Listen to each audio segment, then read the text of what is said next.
Welcome everyone to Blaugrana Planet, welcome back to a new video, and today we are gonna be reviewing the game between Athletic Club de Bilbao and Football Club Barcelona, the round of 16 of the Copa del Rey, in which Barcelona got defeated 3-2 in a very difficult game, guys. We said it in this video, in the preview, we said it, an intense game it's gonna be. This field, this stadium, San Mames, is always very intense, and it's exactly what we saw today.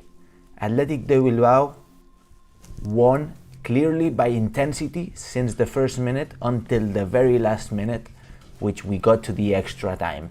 And in this video we're gonna be reviewing exactly what happened, so make sure to subscribe and smash the like button, guys.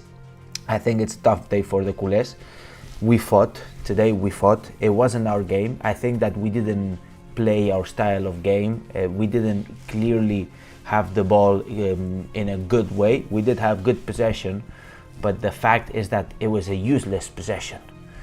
And Athletic Club de Bilbao was very offensive, they were quick, they were very intense, and they were really creating chances every time they had the ball. I'd like to point out Nico Williams, which is the younger brother of Iñaki Williams. Impressive game from him, impressive game. I must say that, impressive game. Barcelona wasn't comfortable at all. I think that we were lacking the faith, right? And they really had the faith, they really had the compromise, they really had the intention of winning us. And that's exactly what they did. I think that it's a game that's a mental blow for Barcelona, because we're out of a competition that we really believed that we could win. Copa del Rey, I think it was a good thing that we were still in it, and probably we had the most difficult tie of the round of 16. But getting through this game would have been an incredible mental boost after the game against Real Madrid, which we played really well. We played fairly well.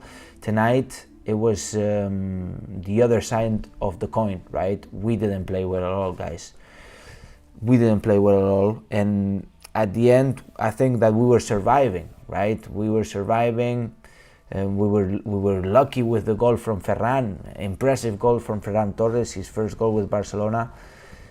But we weren't creating any chances, and then also, I think we were a bit unlucky. I must say that we were a bit unlucky. The penalty on Jordi Alba, which was a handball, I don't know. It was, you know, it's the typical handball that you're jumping there to block a ball, and then it hits your hand when they're shooting about half a meter from you, right? So it's very difficult to avoid this kind of handballs, and you know, as I said, these kind of things, I think that we've been unlucky for now quite a while, right? So when there's a 50-50 chance, we are losing all these 50-50 chances, and they're affecting us.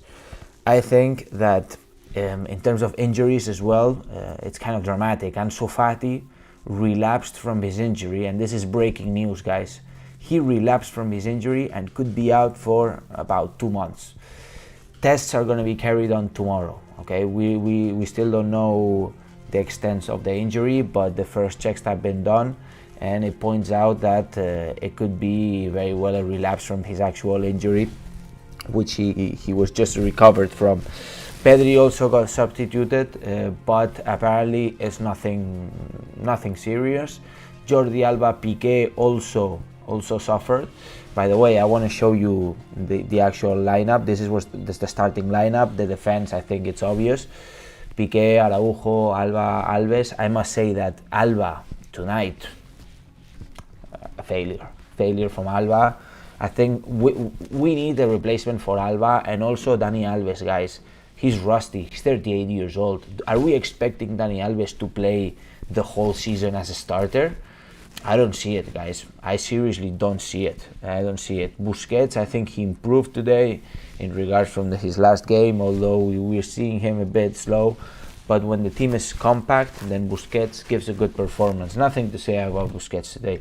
Gavi, Pedri, I must say that they were both exceptional, both with a lot of attitude, both with a lot of spirit, both with a lot of stamina.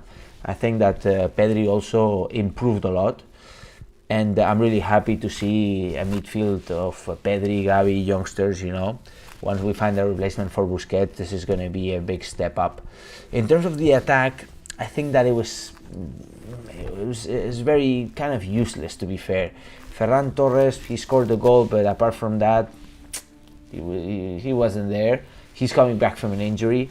He needs to get in shape. Jugla, absolutely nowhere to be seen. And Abde, I think from the three, he was the one being more involved every single time, right? Then obviously there were substitutions. That's in the second half. The first substitution was actually Ansu Fati, Nico, who actually substituted Abde. So we had Nico coming in, and then Gavi moved into the attack, kind of something like this, but also moving in. This was kind of his position. Then we saw Frenkie de Jong. Frenkie de Jong substituted Gavi, and we saw Ansu Fati also coming in, right? Ansu Fati for Jugla, and it was something maybe like this. I think that at this point we were creating some interesting chances. Ansu Fati, we didn't see enough from Ansu Fati, to be honest. I was expecting a bit more from him. We saw some good movements, but still needs to get in shape. I think it was a very intense game, and we had to be careful with the players that were injured, right? Then we got into extra time, and Pedri had to be substituted. And that's when Martin Braithwaite came on, and Ansu Fati also had to come out, right? Ansu Fati came out, and we had Serginho Dest. Basically, at the end of the day, very difficult game. Serginho Dest, by the way, very weak, very weak. Braithwaite, nowhere to be seen either. Didn't have many chances either. He had 15 minutes there at the end. He was also coming back from injury, but he had the last 15 minutes, like the second half of the extra time, where Athletic Club was completely devastated.